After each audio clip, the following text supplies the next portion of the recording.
مورخہ 25 ستمبر 2022 مطابق 27 سفر المظفر 1444 ہجری کے اودھ نامہ وائس ایڈیشن میں آپ کا خیر مقدم ہے۔ پیش خدمت ہیں اودھ نامہ میں شائع خاص خبروں کی تلخیص۔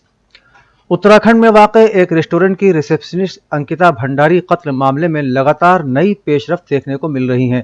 ایک طرف پولیس کو انکتا کی لاش پاور ہاؤس کے پاس ملی ہے اور دوسری طرف قتل معاملے کے گرفتار تینوں اہم ملزمین کو 14 روزہ عدالتی حراست میں بھیج دیا گیا ہے۔ بس اتنا ہی نہیں بلکہ قتل معاملے کے کلیدی ملزم اور بی جے پی لیڈر کے بیٹے کے اس ریسٹورنٹ پر انتظامیہ نے آدھی رات کو بلڈوزر چلا دیا جہاں ریسیپشنسٹ انکتا بھنڈاری کام کیا کرتی تھی۔ انکتا بھنڈاری کی لاش پوسٹ مارٹم کے بعد اہل خانہ کے حوالے کر دی گئی ہے۔ ادھر قتل کیس کے ملزم کے بھائی انکت آریہ کو اتراکھنڈ دیگر پسماندہ کمیشن کے ڈپٹی چیئرمین کے عہدے سے ہٹا دیا گیا ہے۔ اس کے علاوہ بی جے پی نے ان کے والد ونود آریہ اور بھائی انکت آریہ کو بھی پارٹی سے نکال دیا ہے۔ اتر پردیش کے وزیر اعلیٰ یوگی آدتیہ ناتھ جی نے آج ضلع مرزا پور میں ماں وندھیا واہنی دیوی کے درشن اور پوجا کی۔ وزیر اعلیٰ نے وندھیا کوریڈور کے تعمیراتی کاموں کا معائنہ کیا اور وندھیا کوریڈور کے ماڈل اور نقشے کا مشاہدہ بھی کیا۔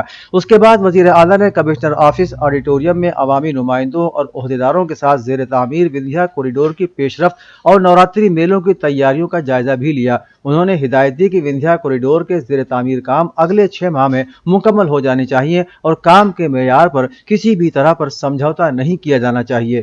پی ڈی پی صدر محبوبہ مفتی نے آج جموں کشمیر کے سابق وزیر اعلیٰ اور اپنے والد مرحوم مفتی محمد سعید کے مزار پر حاضری دی۔ اس موقع پر ان کے ہمراہ ان کی بہن روبیہ سعید بھی موجود تھیں۔ انہوں نے میڈیا سے گفتگو کے دوران کہا کہ جموں کشمیر کا مسئلہ بہت پیچیدہ ہے۔ پچھلے 75 برسوں سے جموں کشمیر کی حالت کافی خراب ہے۔ اسے جیل میں تبدیل کر دیا گیا ہے، جبکہ وادی کشمیر کے ہزاروں نوجوان نہ صرف کشمیر بلکہ ملک کی مختلف جیلوں میں قید و بند کی صعوبتیں جھیل رہے ہیں۔ محبوبہ مفتی نے کہا کہ کشمیر میں کسی بھی مسئلے پر بات کرنا بھی مشکل ہو گیا ہے۔ ایسے میں اگر پاکستان کے وزیر اعظم کشمیر مسئلے کا حل چاہتے ہیں اور ساتھ ہی پاکستان اور بھارت کے تعلقات بہتر چاہتے ہیں تو ایسا ضرور ہونا چاہیے۔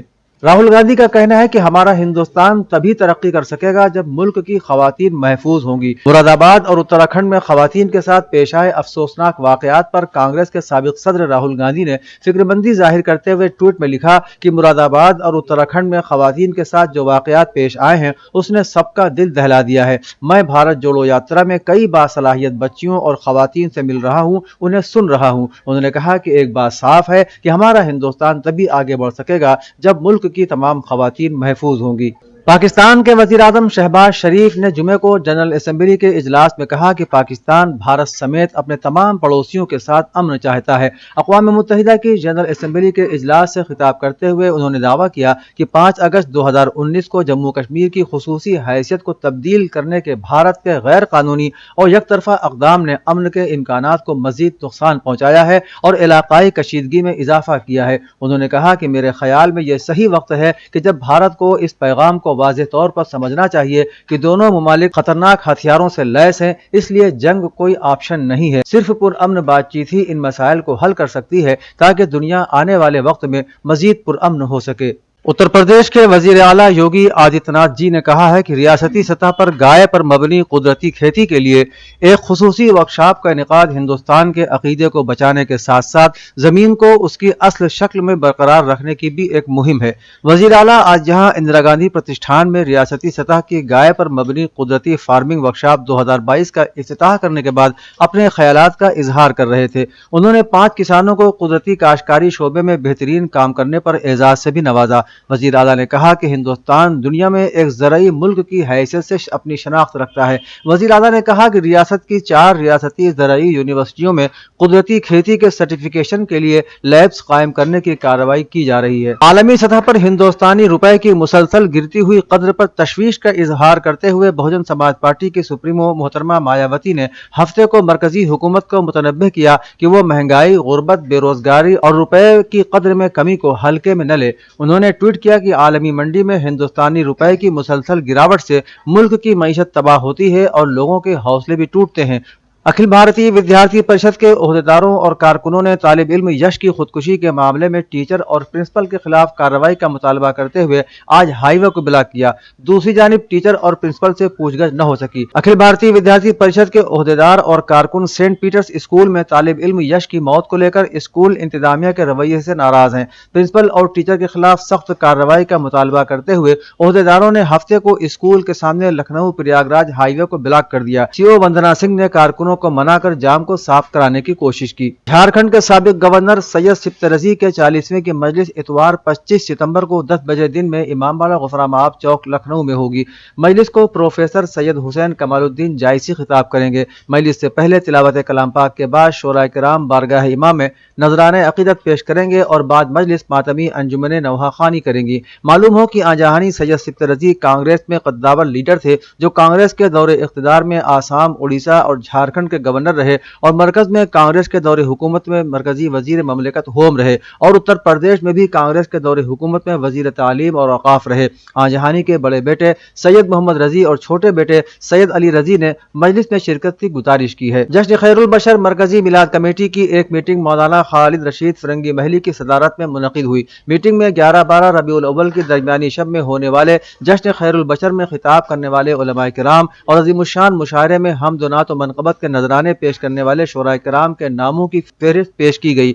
मीटिंग में यह मुत्तफ़िक़ा तौर पर तय पाया कि जलसे में मौलाना मोहम्मद मुश्ताक और मौलाना आफ्ताब आलम खैराबादी साहिबान मुक़र्रिर ख़ुसूसी की हैसियत से शिरकत करेंगे। निज़ामत के फ़राइज़ रफ़त शैदा अंजाम देंगे, जबकि नातिया मुशायरे की सदारत कमेटी के सदर मोहम्मद उस्मान करेंगे। अवधनामा के जहानुमा सफ़े के मुताबिक इस्लामी जमहूरिया ईरान के सदर सैयद इब्राहिम रईसी ने न्यूयॉर्क से तेहरान पहुंचने के बाद प्रेस कॉन्फ्रेंस से खिताब करते हुए कहा कि दुश्मनों ने सरतोड़ कोशिश की थी कि न्यूयॉर्क में ईरानी कौम की आवाज़ न गूंजे, लेकिन उन्हें इसमें कामयाबी हासिल नहीं हुई, इसलिए कि ईरानी कौम की आवाज़ मजलूमों की आवाज़ है, कासिम सुलेमानी जैसे शहीदों की आवाज़ है और पाबंदियों के खात्मे की आवाज़ है, इंसानियत के खिलाफ अपनाए गए दोहरे मेयार के खिलाफ आवाज़ है और इसीलिए दुश्मन अपने नापाक अज़ाइम में कामयाब नहीं हो सका। यूरोपीय यूनियन की खारजा पॉलिसी के सरबराह जोसेफ बोरेल ने कहा है कि यूक्रेन रूस जंग अब खतरनाक मोड़ पर पहुंच चुकी है। इस जंग में जौहरी हथियारों के इस्तेमाल की रूसी सदर की धमकी को संजीदगी से लेना चाहिए।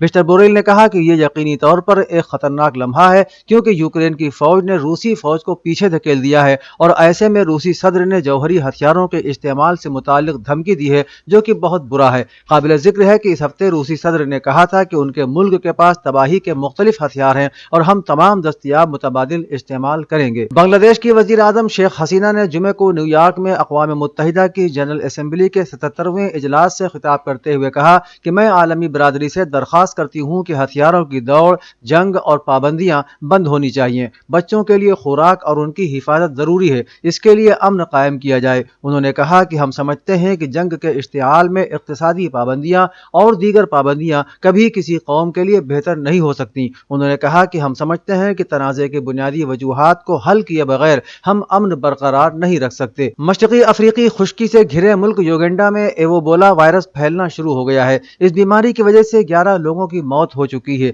यह इत्तला वजारत कौमी सेहत ने दी है। वजारत की जानिब से जुमे को जारी करदा एक ट्वीट में कहा गया है कि एबोला से 3 अमवात के बाद इस बीमारी से होने वाली अमवात की कुल तादाद 11 हो गई है। महकमा सेहत के हुक्काम का कहना था कि 11 अफराद के मुतासिर होने की तस्दीक हुई है और इस वक्त 25 केसेस रिपोर्ट हुए हैं, जिनमें से 6 केसेस एबोला वायरस के इन्फेक्शन के हैं, जबकि 19 में इस वायरस का शुबहा है। अल कुदस अल अरबी की रिपोर्ट के मुताबिक इराक में सदर धड़े के रहनुमा मुक्तदा असदर ने अपने एक ट्वीट में पहले मरहले में मुसलमानों में लड़ाई झगड़े, फितना व फसाद, जंग व तशद्दुद और इख्तिलाफात खत्म करने और बाद के मरहले में अदियान इलाही के दरमियान इख्तिलाफ का खात्मा किए जाने और इसी तरह उन तमाम अनासिर से दूरी इख्तियार किए जाने की जरूरत पर जोर दिया है जो दीन की आज़ादी और अकीदे की खिलाफ वर्जी करते हैं। उन्होंने कौमी और मसलकी इख्तिलाफात भी खत्म किए जाने पर जोर दिया और कहा कि मुसलमानों की अक्सरियत रखने वाले ममालिक को चाहिए कि जंग व इख्तिलाफात का खात्मा कराने और दीनी अकायद का एहतराम और तहफ़्फ़ुज़ किए जाने में अपना किरदार अदा करें। अवधनामा में शाये मज़ामीन को मुकम्मल तौर पर पढ़ने के लिए अवधनामा की वेबसाइट www.awadnama.com पर विजिट करें और ई पेपर पर क्लिक करें।